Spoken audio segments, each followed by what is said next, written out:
Welcome, everyone. Thank you for joining us today. Hope you are enjoying this fall weather. My name is Kerry Grady Vincent, and I am the Senior Manager of Scientific and Clinical Programs at Osteoporosis Canada. I will be your moderator for today's webinar, Nutrition, Mental Health, and Bone Health, brought to you by Osteoporosis Canada in partnership with Think Beef.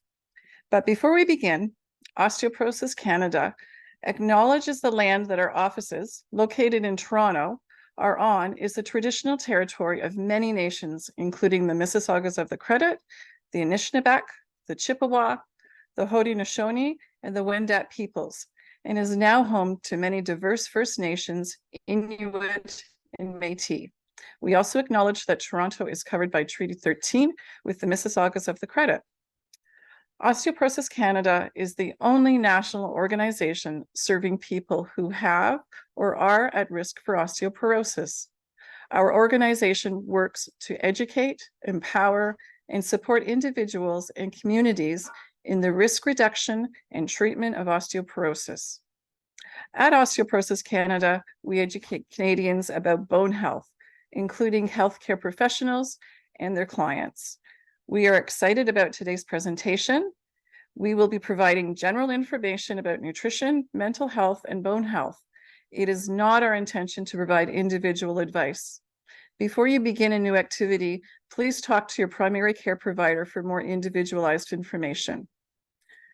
If you do have questions during the webinar, please remember to click the question and answer button on your screen to submit your questions, and we will try to get to as many as we can in the time that we have. So without further delay, let's get started. It is my privilege to introduce our speaker today, Doug Cook. Doug is a registered dietitian and nutritionist with over 23 years of experience in a wide range of settings serving diverse needs. He has a mixed bag with respect to his practice, ranging from clinical nutrition to writing for the public, patients, and other health professionals, program development, consulting, private practice, and has had a variety of experience in the media, including TV, radio, and print, and is co-author of several books. Doug currently works at the Center for Addiction and Mental Health, where he has developed an appreciation for the role that food and nutrition has on brain health and mental well-being. So without further ado, I'm going to turn things over to Doug, and it looks like a great webinar. Thanks, Doug.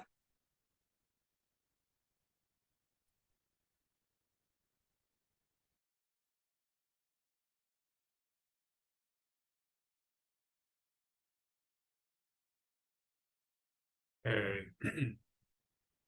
I hope that's working. Everyone can see my slides. I'll take that as a yes. Yes, we can see them, Doug. Okay. So thanks everyone for attending. I'm very happy to present on a topic that I find very fascinating and interested in, and bringing a new focus to the topic as it relates to bone health, because it's not intuitive that these all work together. So without any further ado, we'll get started on this slides here. Come on.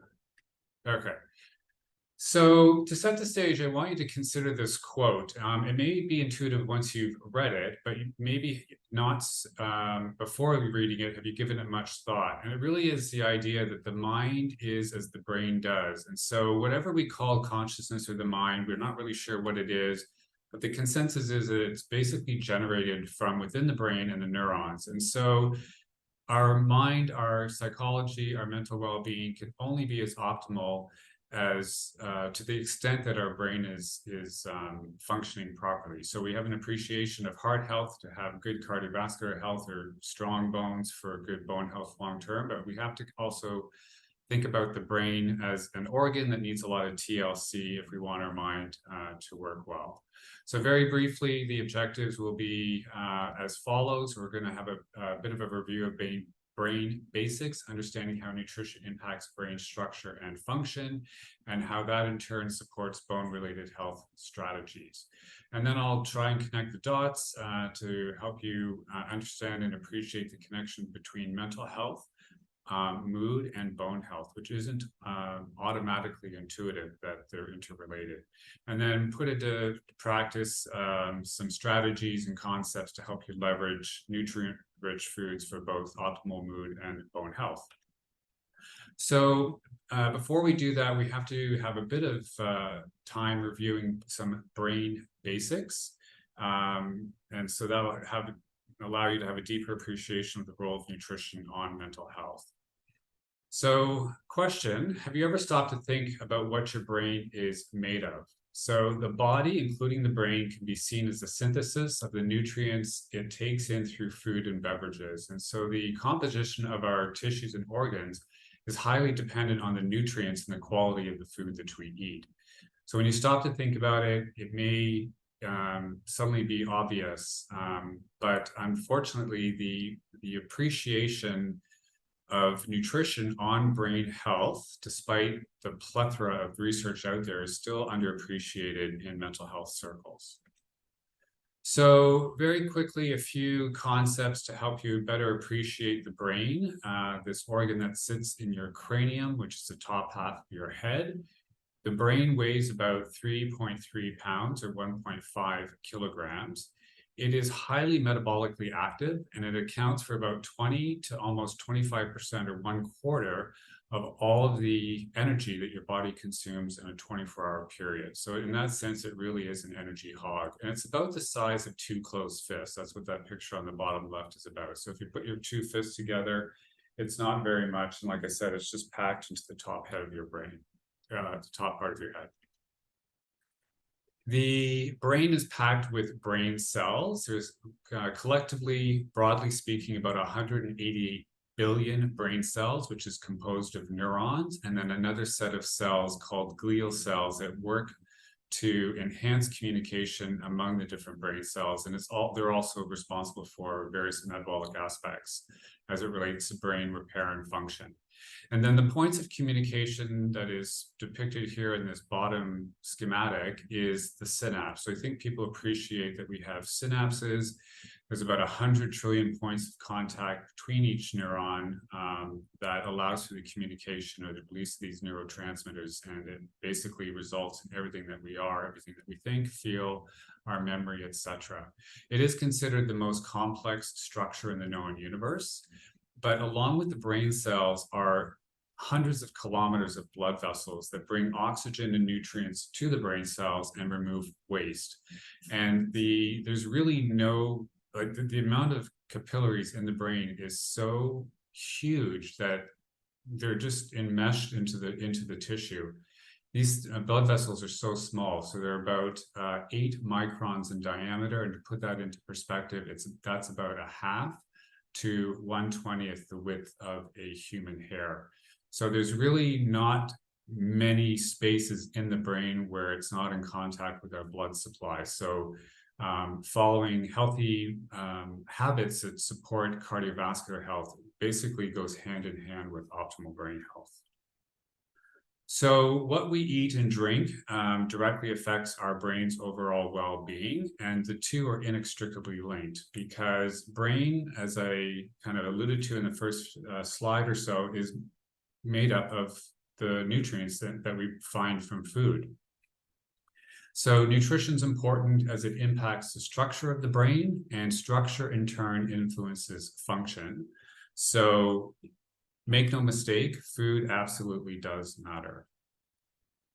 And so when it comes to eating for brain and mental health, food is, of course, not the only thing for good mental health, because mental health does take a lot of work, but brain nutrition is something that you've got to get right. So if you're not eating the right foods and nourishing your brain for mental health, it's just going to be that much harder to be your best self. And as I say, you can't be your best emotional, psychological, or spiritual health unless your brain is taken care of in that regard. So broadly speaking, there are 3 ways in which food influences mood. Food is delicious and it's pleasurable and it makes us feel good. So this is referred to as the hedonic properties of food.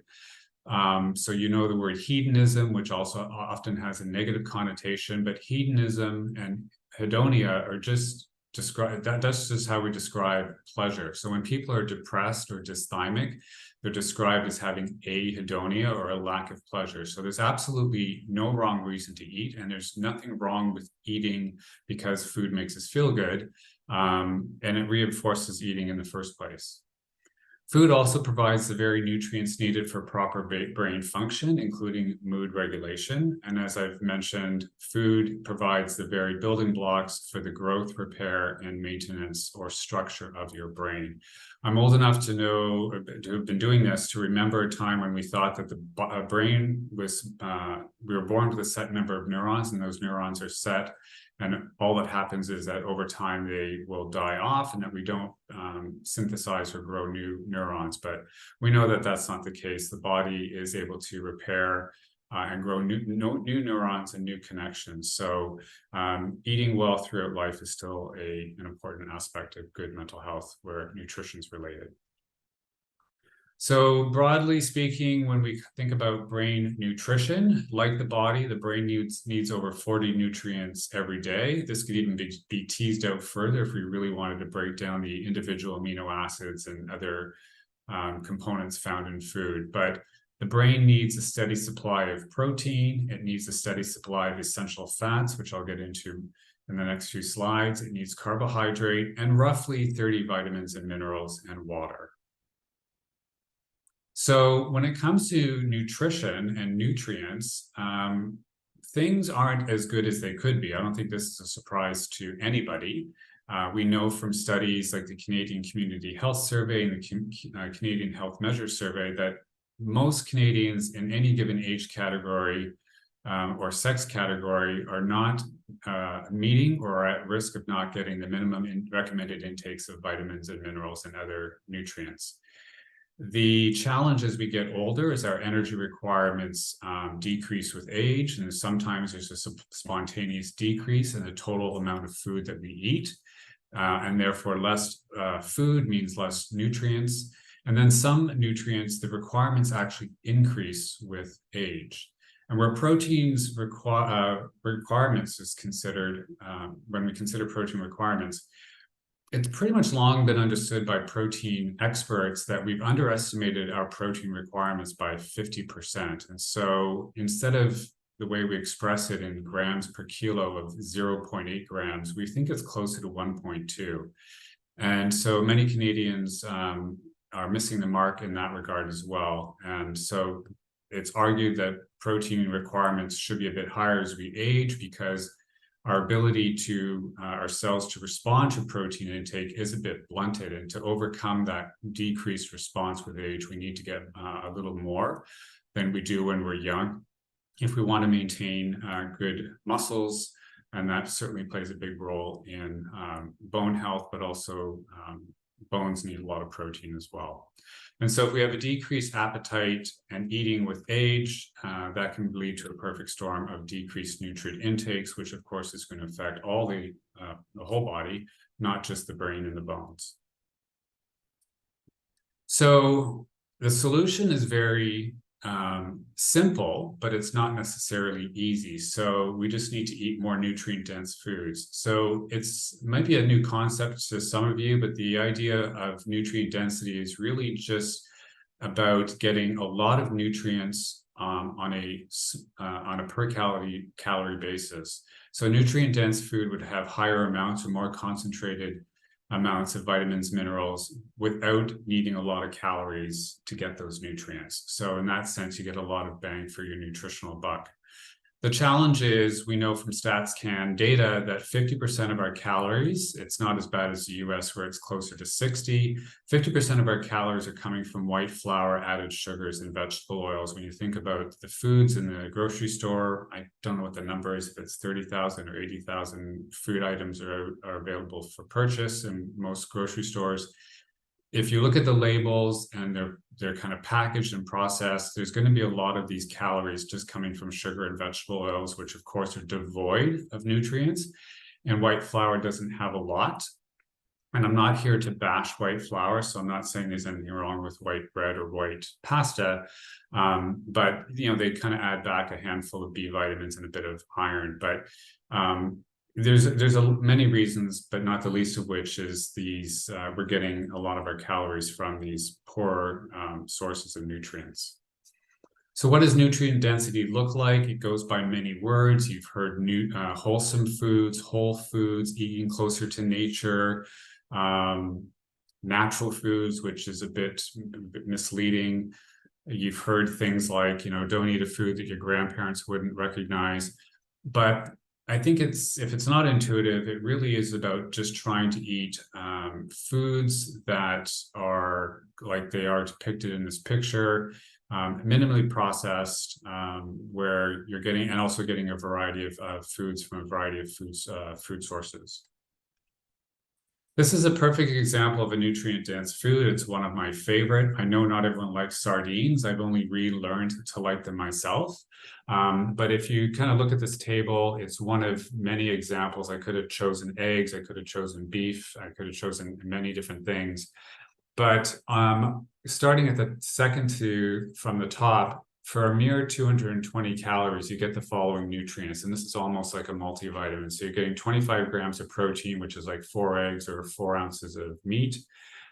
You're getting calcium in this example because it's sardines with bones. You're getting decent amounts of iron, phosphorus, potassium, zinc, copper, a whole bunch of different minerals, including a little bit of vitamin D, but we know that we can't really rely on vitamin D for our vitamin D requirements, and a whopping 1+ grams of omega-3s, which are great for the brain.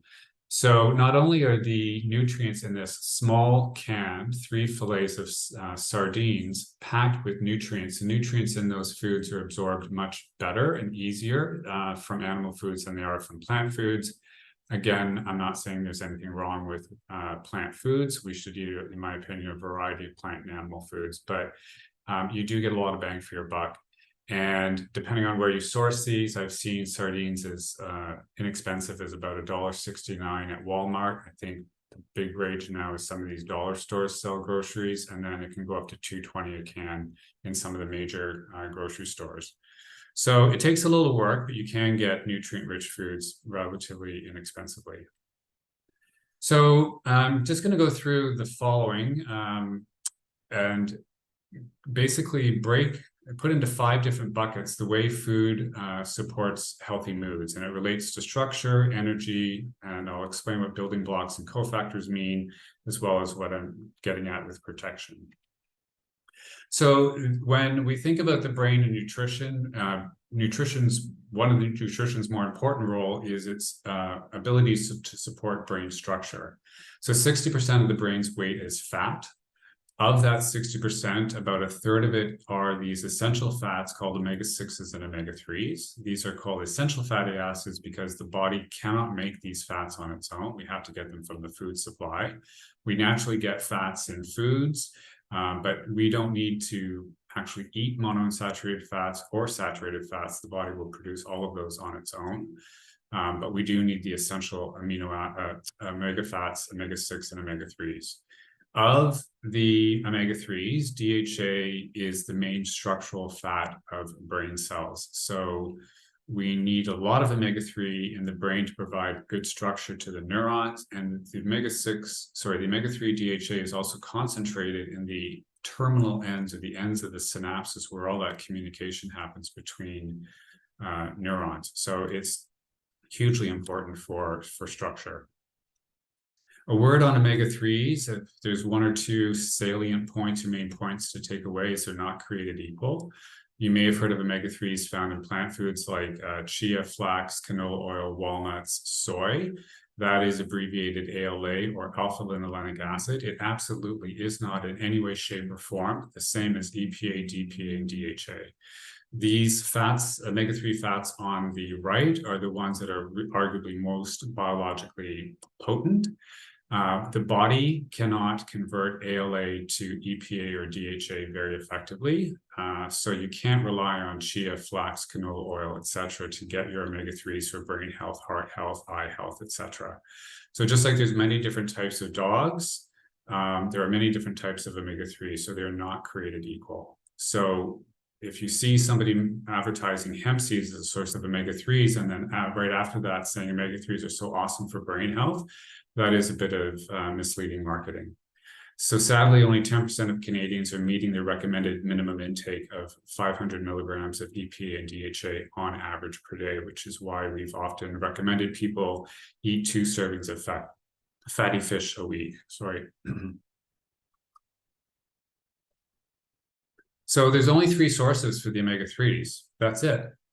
Fish and seafood, eggs, especially omega-3 enriched eggs, are supplements, and the sources of supplements are fish, squid, seal oil, fish roe or eggs, or if someone's vegan, they can get it from algae. But if you're not going to eat fish or seafood or eggs, supplements are your only option. And fortunately, there's a supplement type for everybody. The next thing the brain needs to be its best and to support healthy mood is a steady supply of energy. So when I say under normal circumstances, I'm not talking about intermittent fasting or the ketogenic diet, which many people have heard about nowadays. But normally, if you're eating a mixed diet, the brain exclusively uses glucose for fuel. So about 20% of the total glucose consumed by your body is the brain within a 24-hour period. So lots of glucose, lots of oxygen equals lots of energy to maintain brain function, like I said, which is everything from mood regulation, memory, consciousness, etc.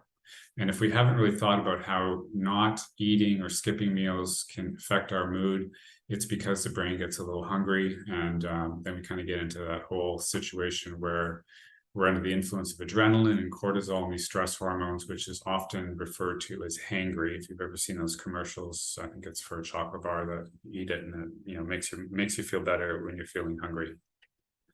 So carbs are not the 4, as I say, horsemen of the dietary apocalypse. Carbs is not just bread, rice, pasta, and potatoes. Carbs are in everything except for meat and oil. So they're only found in plant foods, and that would be the rest of the kind of food guide, if you will. So it's found in grain and grain products. It's found in all fruits and vegetables. It's found more so in milk and yogurt, to a lesser extent, cheese. It's found in legumes, so lentils, chickpeas, dried peas, and beans. And it's even found in nuts and seeds. So we often call nuts and seeds a protein, but they're really a fat. Most of the calories are coming from fat, but they do have small amounts of protein and fat. And likewise, the chickpeas, lentils, dried beans, and peas, we call them a protein in the context of a vegetarian diet, but they are first and foremost a carbohydrate, because again, about 70% of the calories are coming from carbohydrate.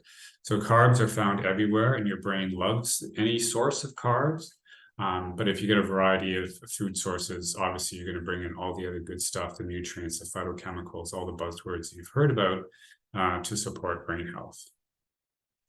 So another way food impacts your mood is through its delivery of protein, which is ultimately broken down into amino acids. So protein is a major structural component of the brain and nervous tissue.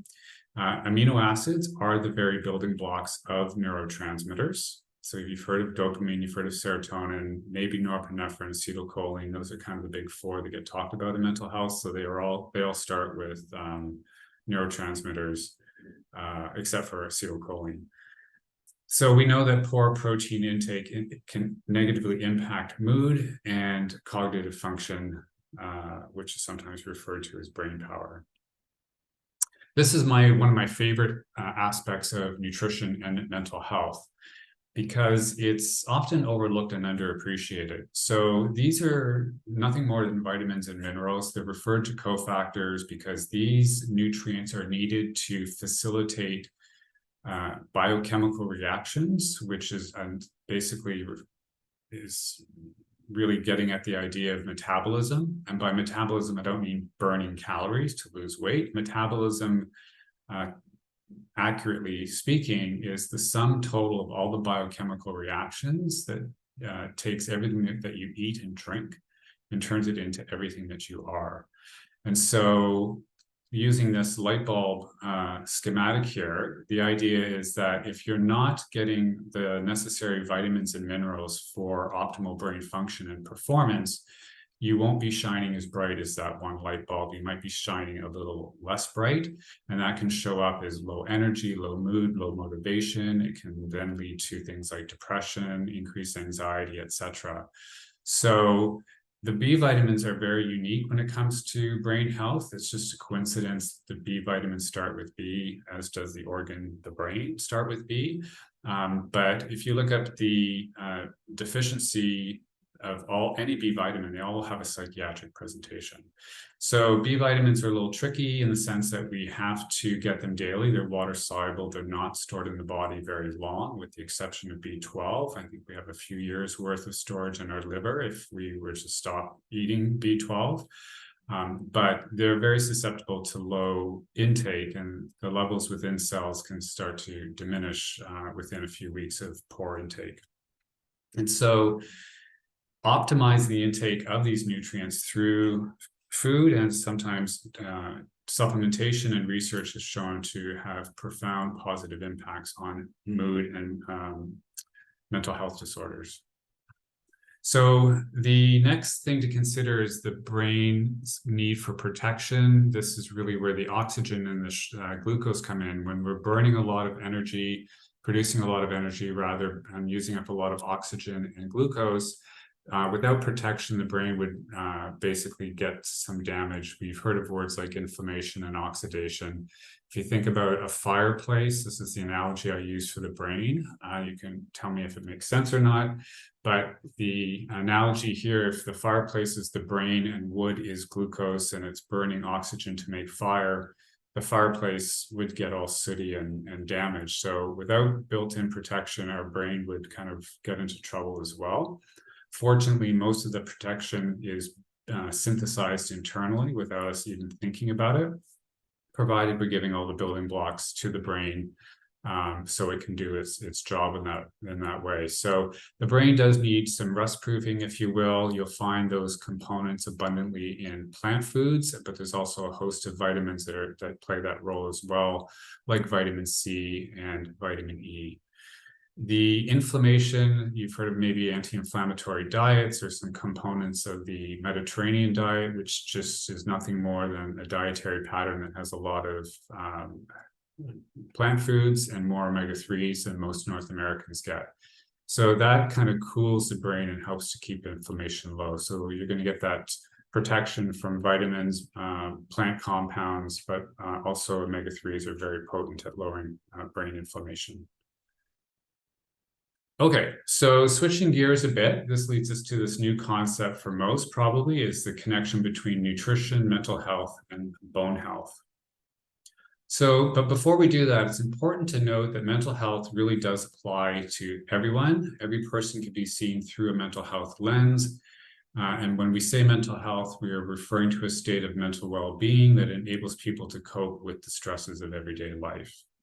But because we don't talk about health, including physical health and mental health holistically, and what I mean by that is we really don't see them as integrated facets. We tend to treat health in silos. Everyone's like, there's different buckets, there's different specialists, there's different doctors, there's different sets of medication. We miss the impact that physical health has on mental health and vice versa. So we know that many chronic conditions and diseases lead to poor mental health status, independent of the disease's impact on their quality of life, one's quality of life. And in turn, poor mental health can impact the management of a chronic condition. So just looking at something like diabetes and metabolic health, we know that when people who have metabolic syndrome and metabolic dysregulation have poor control, that can drive inflammation, and inflammation is a kind of hallmark or necessary component of low mood, not the least of which is depression, but also anxiety. And in turn, if somebody's dealing with some mental health issues, it could impact their ability to manage their diabetes, taking medication, maybe getting activity, etc. So you can look at any one of these conditions and make the same point or argument. What's never really been talked about before is really the role of mental health on bone health. So that's what we're here to kind of emphasize in the last part of the presentation. And so the way these three are interconnected is depicted here in this Venn diagram. And so the way I'm going to come at it, this one particular dimension of mental health and bone health is the impact of mood on physical activity and how that might impact bone health and in turn impact mood itself.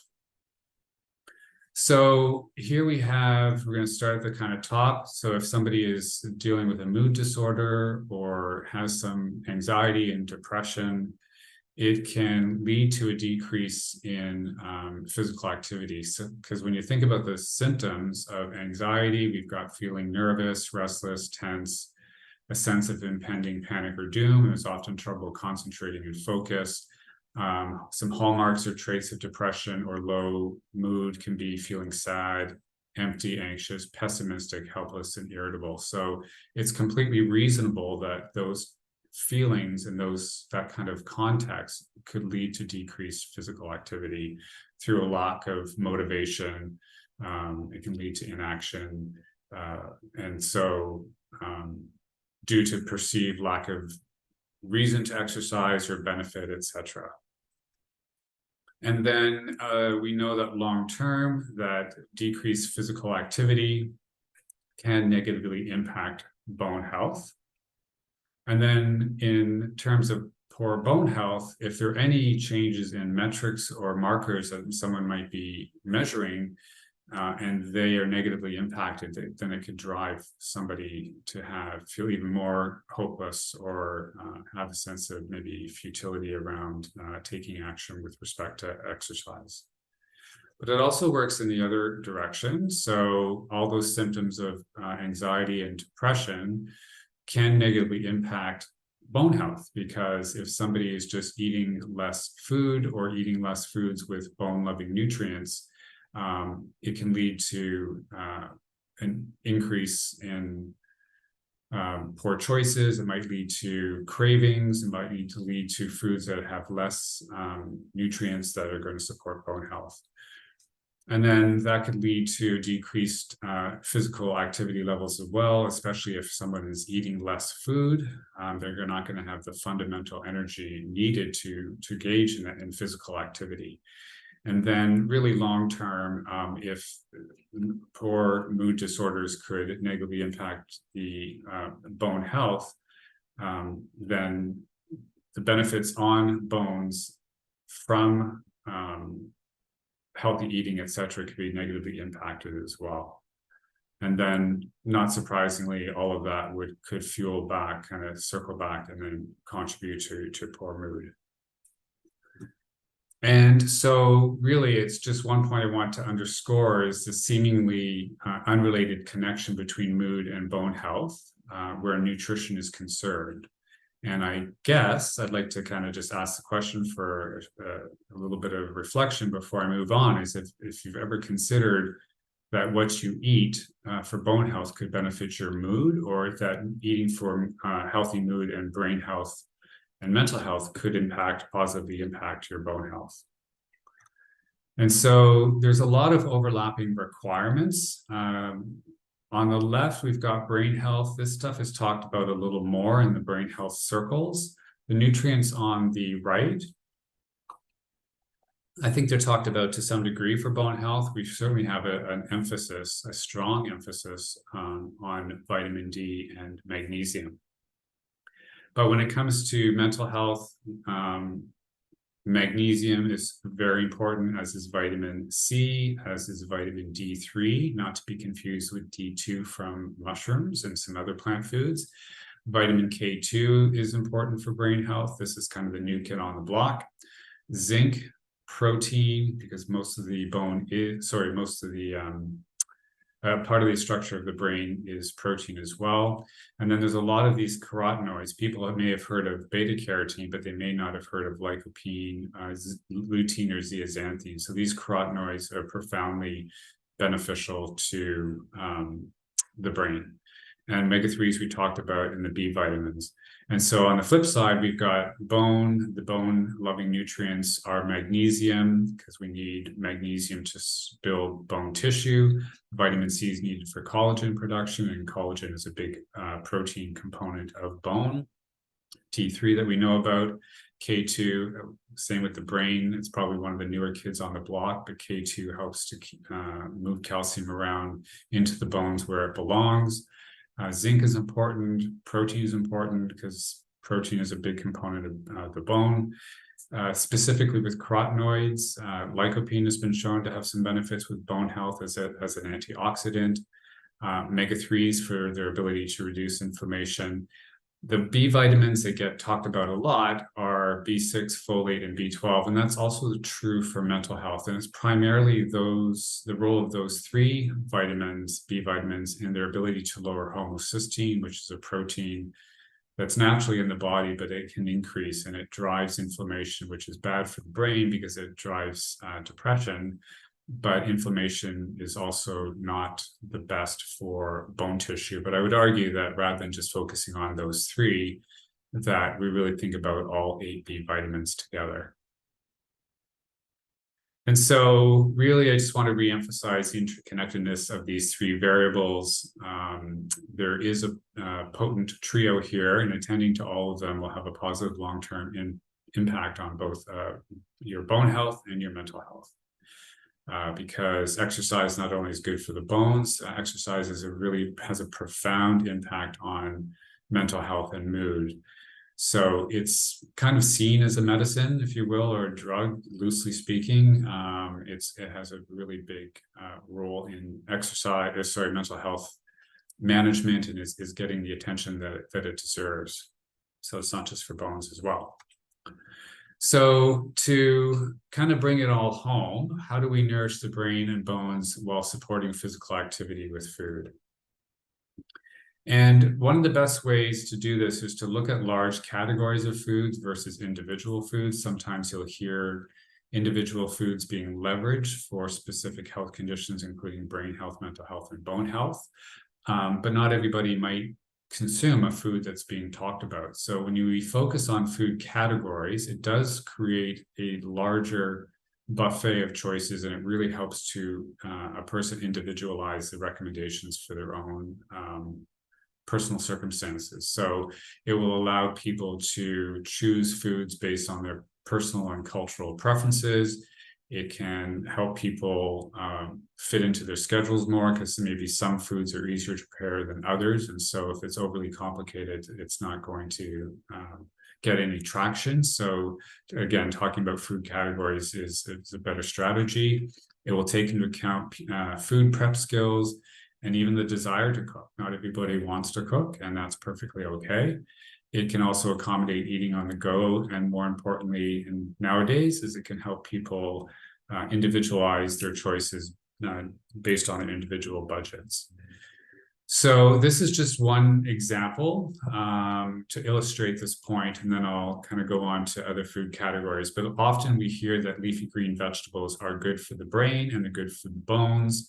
And often we'll hear things like, oh, eat more bok choy and kale and spinach. Well, not everybody likes those or wants to eat those. So this is just a small list from a cookbook I have that has recipes for 67 different leafy greens. And I didn't know they existed in that amount. So everyone's, just to kind of rhyme off some examples, everyone's heard of kale, spinach, maybe not so much, but believe it or not, turnip greens, beet greens, and mustard greens can be eaten. Arugula is lettuce, of course. There's chard, Chinese celery, bok choy, taro leaves, sweet potato leaves, grape leaves, fiddleheads, cassava leaves, all these other leafy greens that I've never heard of, like jute, hope I'm pronouncing it properly, methi, nettles, chickweed, carrot tops. I don't know how many people eat carrot tops, maybe lots. I don't, but that doesn't mean it's not an option for many. And the list goes on and on. So when we talk about brain health and bone health, again, it's really about focusing on food categories. And then within that buffet or selection there's going to be a lot of options that people can choose. So again, like I said, there's a lot of overlapping nutritional requirements, and these are arguably the nutrients of interest when it comes to both brain health and mental health, and they can easily be found in the following food categories. So I mentioned leafy greens as one category. Fruits and vegetables are going to have a lot of these nutrients as well, and that applies to fresh, frozen, and canned vegetables. So there's no need to avoid canned or frozen. Some people might think they're not as nutritious. They absolutely are. The nutrients are retained when foods are frozen, and then canned foods are completely protected from the oxygen. So the nutrients in those foods last a very long time. Protein-rich foods, there's tons of really beneficial ones when it comes to brain health and mental health, including meats such as beef. There's poultry, eggs. If you wanted to get omega-3 eggs, that's one way to sneak in the omega-3s. Fish with bones, which is going to not only have calcium, but some magnesium as well. Seafood, soy, which really is about looking at soy beverage, tofu, maybe edamame, or if they're roasted, they call them soy nuts, but they're not technically nuts, or tempeh. The soy in this context would not apply to soy-based kind of processed foods like vegan mayonnaise or cheeses or the burgers, that type of thing. It really would be that kind of whole food soy options. Milk, cheese, and yogurt all provide a bunch of these nutrients that are good for brain and for bones. But also nuts and seeds and nut and seed butters, which are just pureed nuts and seeds. So there's tons out there. Sometimes in bone health, we talk about almonds because they're higher in calcium, but lots of nuts and seeds are options and can be leveraged for both brain health and bone health. Legumes are another good source of these key nutrients. They can be canned or dried. Canned is easy because you can just rinse them. And if anyone hasn't really thought about upping their protein, it doesn't have to always be about meat and eggs. There's a lot of legume-based pastas out there made from chickpeas and other types of beans. They do cook up a little differently, so it's not like eating a white pasta, but they are an option at least. Whole grains more often, not demonizing or saying white flour foods are no good, but just trying to include some more whole grains. And of course, dairy and non-dairy sources of calcium would be important as well. And so in summary, just so I can leave enough time for questions, what we eat and drink absolutely does matter when we think about brain health. It absolutely influences the structure and the function of the brain. And anything that helps the brain is going to help mental health. And as well, those nutrients can support bone health and in turn, physical activity. And when we think about nutrient-dense food, food quality does matter. So it's about trying to get minimally processed animal and plant foods. And again, think of categories versus necessarily individual foods. So understanding the interconnectedness of mood and bone health is all about establishing dietary patterns that are going to support those two end goals of mental health, bone health, three end goals, I guess, and activity. After that, you can layer on specific attention to various nutrients as needed, depending on a person's circumstances, and if they are missing any of the nutrients for good brain and mental health. And then layering in activity to strengthen both the bones and support mood. And as the saying goes, a happy brain is happy bones and vice versa. So that was a bit rushed, I know, but I wanted to leave a lot of time for questions. And so I'll open it up to the audience and their questions at this time. Wow, thanks, Doug. That was great. And there's so much information provided. As you said, we're going to turn to the questions and answer period at this point, and we'll try to get in as many as we can. Let's start with this question.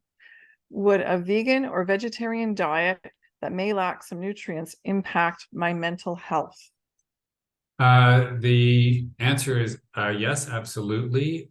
Any diet that doesn't support, or that doesn't supply the necessary nutrients could impact mental health, brain health, and mood.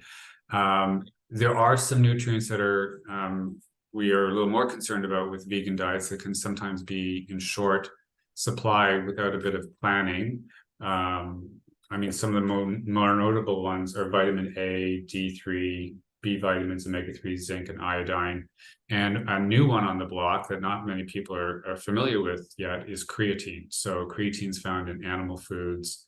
And so creatine has a profound impact on healthy brain aging, especially when it comes to brain energy output and mood support. So it's kind of the new kid on the block. So for those who don't eat meat or animal products or are vegan, you can get vegan sources of creatine if you kind of want to mimic that that aspect of eating an omnivore diet. Okay, thanks. That's great. Okay, we'll move on to another question. I know you covered this, but I think it's important to emphasize what foods improve and boost our mental health. Yeah, pretty much, well, the food categories that I covered there are really good. Any food sources of B vitamins, which are found abundantly in a variety of plant and animal foods, which is, I mean, you name it, they have it. So it's whole grains, beans, nuts, and seeds, meats, poultry, fish are all going to have B vitamins. The omega-3s are super, super important. Again, only 10% of Canadians are meeting the minimum recommended intake. So again, whether that's fish, seafood, omega-3 eggs, or supplements, appropriate supplement for a person's preference. Vitamin D is hugely important. That's only available through supplements. We just don't get enough of it. And it's impossible to make it in the winter anyway. That's some of the few off the top of my head. Okay, just a reminder to everyone, this is being recorded and it will be on our website for viewing at another time if you're interested. Another question. What are the best nutrient combinations to improve calcium absorption?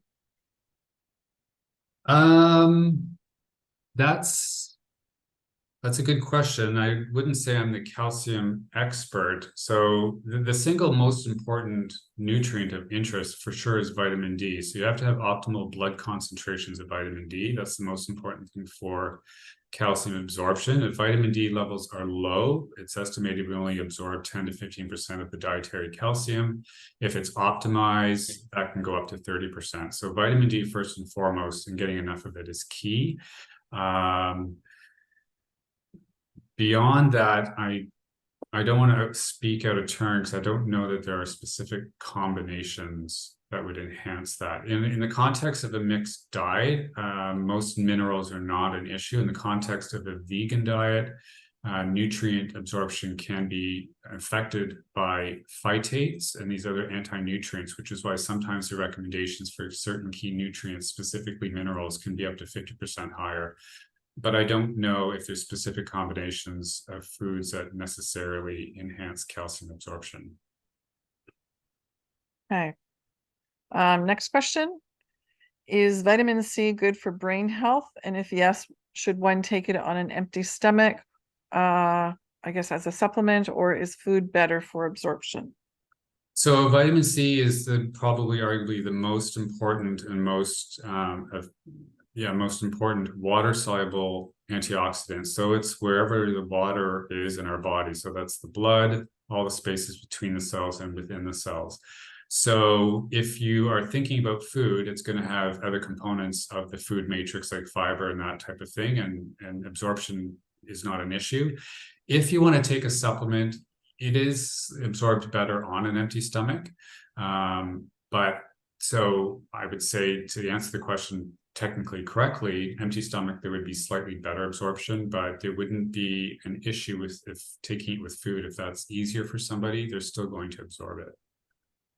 Okay. Next question.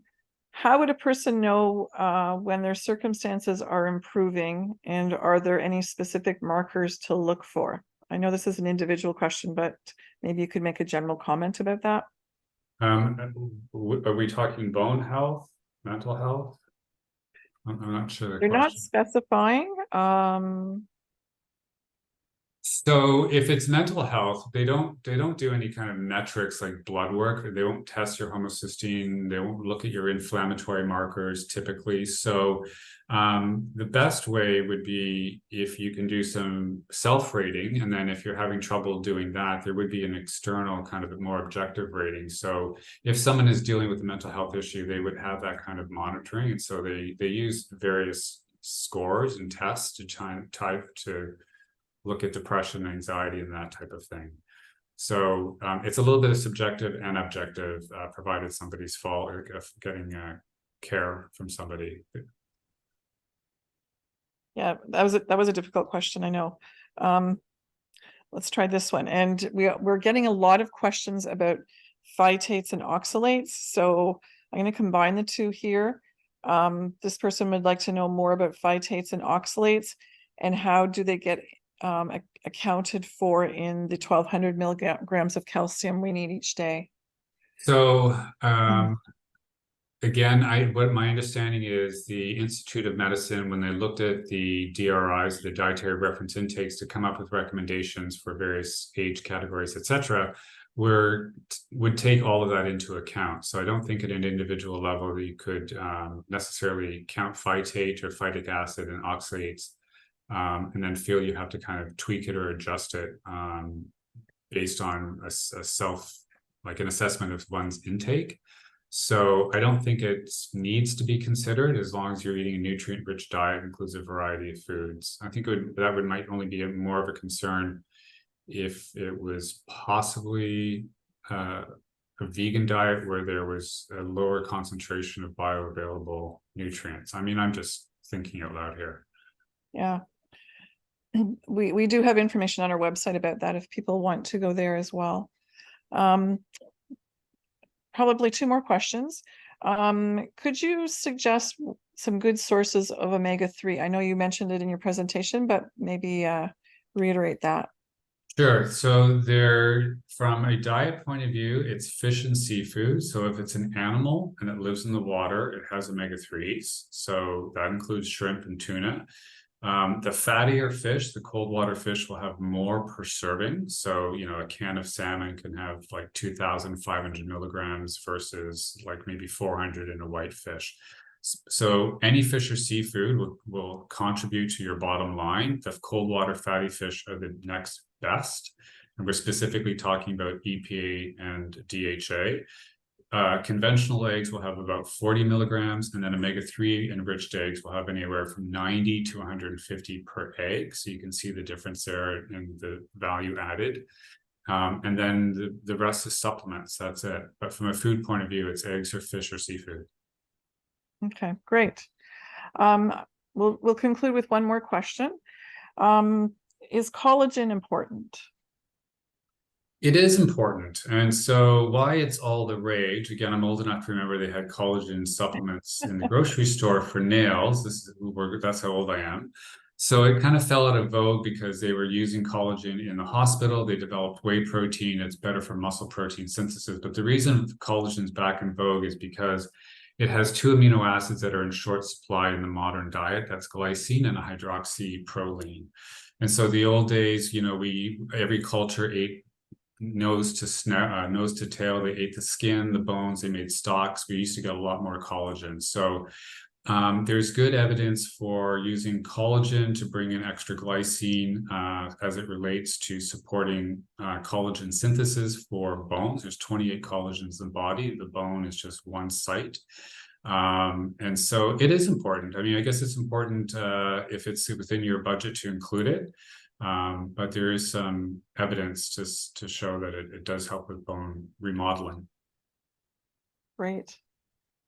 Thanks, Doug. And thanks to everyone for submitting the questions. There are a lot of great questions. I know we didn't get a chance to get to them, but a lot of the nutrition questions the answers are available on our website. So at this point, I just wanted to say thank you to Doug Cook for such an informative presentation on nutrition, mental health, and bone health. For more information on osteoporosis, as I said, including nutrition, please visit our website at osteoporosis.ca. And on our website, you're going to find things like our calcium calculator, a repository of our podcasts and webinars, and an assessment tool, as well as many other things. And I also want to thank our partner today, Think Beef. And thanks to all of you for joining us today, and wishing you a wonderful autumn day. Thanks again for joining us. Bye.